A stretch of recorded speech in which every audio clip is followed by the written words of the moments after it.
This is the Sound Dock Portable Digital, guys. You remember it? And we're just gonna jump right on into it because don't want to waste your time. This is the question. Is this in the back, this little cabinet, is it a passive radiator or something else?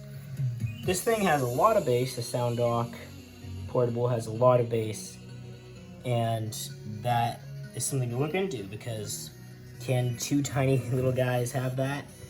Is it just the cabinet, these tiny guys, these tiny little drivers, or a passive radiator?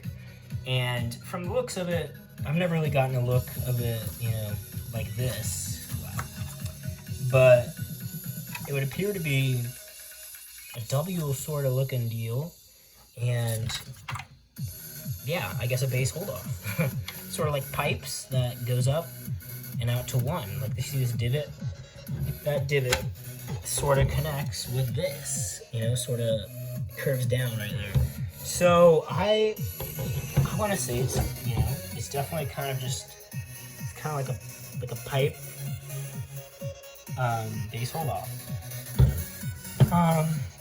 So why would they have it like that, looking like that, and not just like one pipe that goes down like that? Maybe save some space for something else. Like, why would they have two little pipes that swerve around and then go up to one slightly bigger one? Like, why not just have one? And that is probably an acoustic / bass sort of thing. Remember, I call it the bass hold off because the statistic behind it is, keeping this enclosed, keeping the speakers enclosed as much. The enclosure is important, and if they have two pipes or one pipe, versus one pipe, they're gonna want to have probably one pipe, and the two pipes don't really necessarily do much. They just give a symmetric opportunity, I think, for both of these, which have the same output and the same, they're the same size, they have the same much, same amount of bass.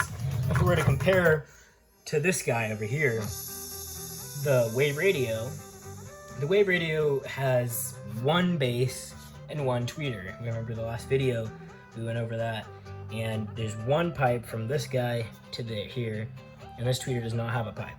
Whereas these guys both have an equal opportunity. CSW definitely both have the same opportunity to get on out of this one hole. And the enclosure is perfect, and therefore we have a lot of bass. So it's not a passive radiator, even though it looks sort of like it might be, and it probably could even be. Like, still, I'm not 100% sure. Like, the pipes may have a twist. Those. Like, there could be one, I guess, in here somehow, but it's probably not very likely given, the accessibility is not, like, they have to put it together some way, and I do not see an accessible access point to any passive radiator. No screws, not even any glue, I don't think. So there's probably not a passive radiator back there. In fact, there isn't one for these guys. And it's just a cabinet that is very well designed by Bose to have such bass, even though on the outside and the inside, these guys are just tiny. They do such a great job at producing bass. So there you go. It is not a passive radiator.